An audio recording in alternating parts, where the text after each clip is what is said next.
Hi, this is Mark McPherson, movie critic for Moviespoon.com and TwinCitiesGeek.com. And I'm running a little bit behind because I want to cover a lot of films today. I'm going in to see Goodbye, Christopher Robin right now. Last night I saw The Florida Project. I have a lot to say about The Florida Project, but right now I'm running a little bit behind. So I'm going to squeeze out some little quick reviews here of The Foreigner and Only the Brave. So The Foreigner, you have this kind of like political revenge type of death wish type style story where you have Jackie Chan, who plays this father who has just lost his daughter in some horrible IRA bombing, or apparently what they think is the IRA, and he believes that the Irish minister played by Pierce Brosnan has something to do with it. He says he doesn't know anything, but he does know something, and he kind of doesn't. So you have this kind of like a political thriller aspect going on with Pierce Brosnan's character. It's a really cool story for spinning these little like theatrics of politics going on with the IRA and the UK and stuff like that. I think there's enough there for its own film. But then you have Jackie Chan with this action element. He's basically coming in to provide these explosions and these action scenes where he's kicking ass and just says like, look, I want to find out who these IRA bombers are. Give me the names of the people who killed my daughter, and that'll be the end of it. And he basically goes in his little death wish story, which is kind of minor in comparison to the politics at play here. I mean, it feels like two different movies are trying to share the screen here, and it kind of feels like Jackie Chan's story gets edged off the screen. That being said, there are a lot of cool Jackie Chan moments. It's fun to follow Pierce Brosnan's story. I was never bored during the film. The only thing that I think hurts the film is that in the third act, there's way too many character arcs revealed, a few too many plot twists going. Things wrap up a little bit too neatly, and the soundtrack by Cliff Martinez, who you might know from like Drive and Only God Forgives and The Neon Demon, he goes a little too crazy with the synth here, and I think that's because he doesn't want his music to blend too much into the background here. I think he wants to kind of like make a statement with his music here, like, which is kind of sad because I think his music here is actually really good without going too crazy. So for The Foreigner, it's not a bad film. 3 out of 4 stars. So yeah, definitely check it out. Okay, and Only the Brave. You have, based on the Granite Mountain firefighters who were fighting these kind of like wildlife fires, and they were trying to, you know, get to be noticed and try to be like, what are they called? The hot shots of the, you know, of these like firefighters that combat forest fires. And it's kind of on, you know, a typical track of like, you know, like based on a true story of like the camaraderie of these guys, you know, who they, you know, they're typical guys, you know, they talk about chicks, you know, they talk about their band when they're not trying to put out fires, but they show their bravery when it comes to these very very dangerous situations, which they do portray. I think they portray them well here. I was afraid that they were kind of going to downplay the whole wildlife fire thing, you know, and I was also afraid that they were going to downplay the whole drama of these characters. Like at one point, like Miles Teller's character has a baby in this, and I thought, okay, the baby will just be off the side. But no, they actually do a few cool things with the character that I think are pretty neat here. Like he's struggling to provide for the kid, and he's trying to like figure out like, oh no, the kid has a fever, what am I gonna do? That type of deal. And then you have Josh Brolin playing a character who is running his ranch on the side with his wife, and his wife has a really great story too, but she kind of comes a little bit late in the third act. But that being said, you know, like like I said, this story, it could have gone, you know, atypical. It could have, you know, put it on autopilot and just made it as patriotic as possible. But the director here, I think his name is Joseph Kosinski. I think he worked on Tron Legacy. He does actually a pretty good job here. And also from Tron Legacy, he brings with him his I think his name is like Trapanis, something like that. The guy who did the music with Tron, who wasn't Daft Punk, the guy who did the arrangements, he does music. He does a pretty good job. Better than Cliff Martinez with his music blending in the background. It does get a little mushy at times. Like there's a whole sequence with CGI bear made out of fire that Josh Brolin's character keeps having dreams about. I think that goes a little bit too far. If you're familiar with the story of the Granite Mountain hotshots, you know how the story ends, and it is very tragic. And I like how they kind of portray it towards the end there. I think it hits just enough of the right beats. I think it hits just the right amount of emotional beats to avoid just being kind of like a cliche based on a true story, patriotic story of heroes who sacrifice their lives to combat these fires. So for Only the Brave, 3 out of 4 stars. All right, time for Goodbye, Christopher Robin, and when I get back, I will also talk about The Florida Project. So I'm running out of time here. Gotta go. Whew. Whoa.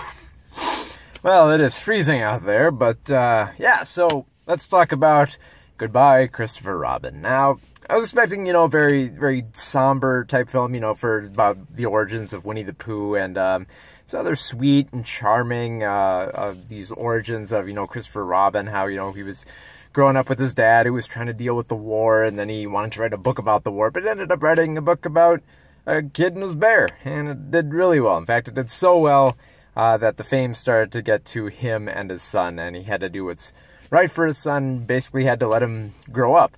Now, I actually was kind of digging on this film. I mean, it was fairly light and fairly sweet and charming, and I was kind of digging on it, with building up Christopher Robin and his dad trying to cope with coming home from the war and like living with the fact that war is something that's going to be present and won't always be in your life, and you kind of got to move on. And at the same time, he's got to learn that his son Christopher Robin, he's got to move on from this and he's got to grow up.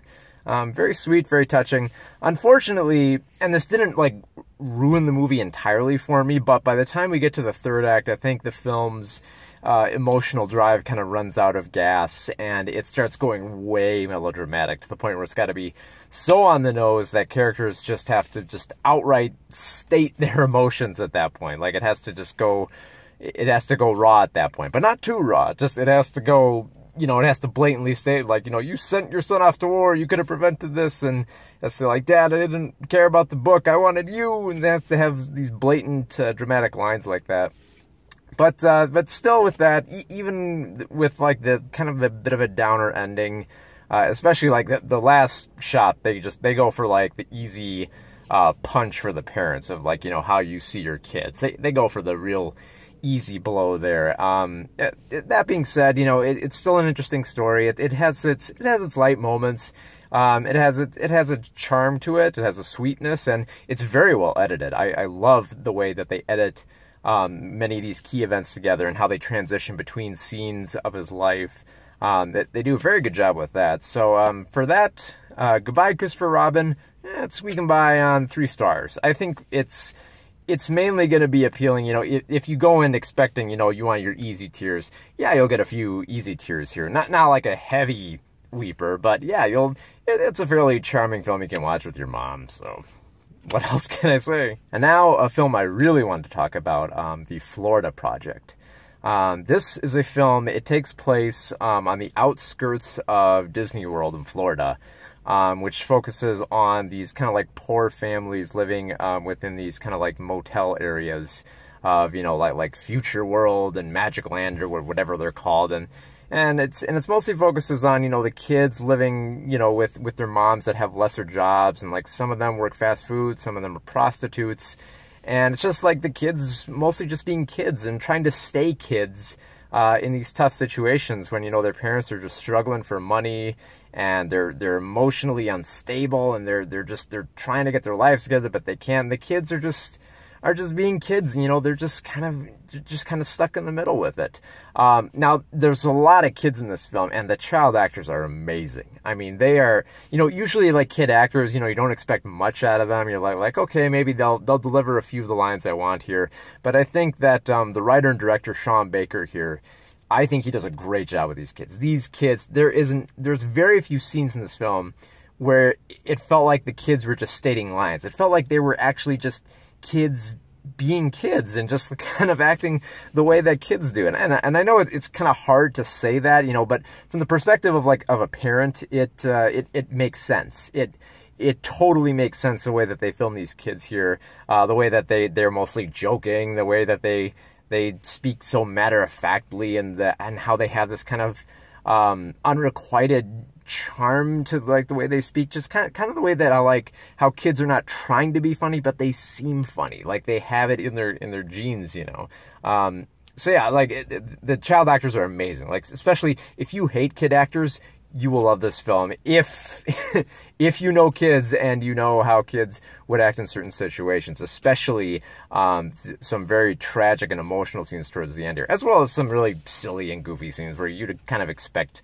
you kind of see how kids would act in this area, especially the way that these kids try to remain as themselves as the story goes on, where you're kind of like, oh man, seems like these kids would be like emotionally distraught during a lot of these scenes. Especially, there's a very tragic moment when they have to say goodbye to one of their friends because their parents say, like, well, we can't stay here, so we got to move out. And it's like, oh, we don't have enough room in the car for all your toys, so just, you know, give all your toys to all your friends, and we'll get you new toys. And it's like, it's kind of like a heartbreaking moment, and it's like, and at the same time, it's not for the other kids, because they're just like, oh, well, bye, you know, we'll take your toys. Doesn't seem like anything to them.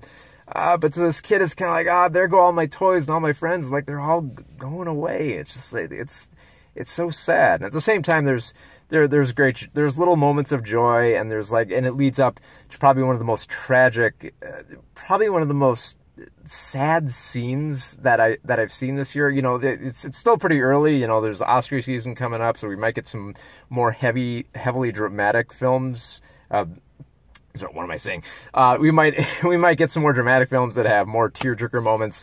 But the ending of this film, it breaks your heart so much, especially if you're a parent, and you hate seeing your kids so sad that, you know, they're teared away from their parents. And it doesn't. And when I say, like, you know, it's sad. You know, you see these kids crying and they want the life to be so perfect with their friends and their family, and it just can't be that way. And when I say that it's sad, I don't mean they go for like the easy tears here. I mean, they don't make the music swell up. They don't try to make the dialogue kind of like forced dramatics or poetics that's going. They don't try to force any kind of like witty or dramatic or somber writing that you want to quote. No, it feels very, like I said, the kids feel real, and so their sadness feels real.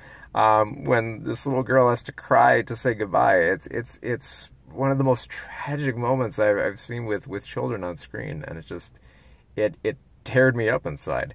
Another great actor we got to mention William Dafoe. William Dafoe is the kind of like the superintendent of this motel. He's trying to hold down the fort, and at the same time he wants to make life work for these kind of like the prostitutes that live here. He wants to try to make it work for them. He wants to look out for the kids. Like, he's all about the kids. He wants to make it work, but he just feels so helpless most of the time. Like, there's nothing he can do, and it's just like, and it's so sad to watch him. And at the same time, you're just like, you love this guy because he's trying to put his best foot forward. And it's like, man, this is one of my favorite William Dafoe roles. I mean, this is, I really dug him in this role. I hope he gets a nomination for this because I think he's amazing in it. Right off the bat, though, well, I've come to the end of my review, but I do have to mention that the ending to this film is going to be pretty divisive in terms of how it ends. A lot of people are going to think it ends too abruptly, but emotionally, I think it ends right on the exact point that it needs to. So, I mean, this film, like, it places you in this world and never lets you go. You feel every tiny bit of emotion that comes with these kids and their parents and with William Dafoe, and you get to embrace, like, the whole, kind of, like, trashy environment around Disney World, and just little tiny tidbits. Like, every time the kids are watching television, it's always pushing some product that, they probably don't have, and there's so much to unpack from this film, but it's just it just moved me. I mean, the acting's amazing, the emotion is all there. It feels real, it feels raw. I need to see this film again. I cannot get enough of it. So yeah, The Florida Project, 4 out of 4 stars. Remember, you can read more of my reviews at moviespoon.com or twincitiesgeek.com.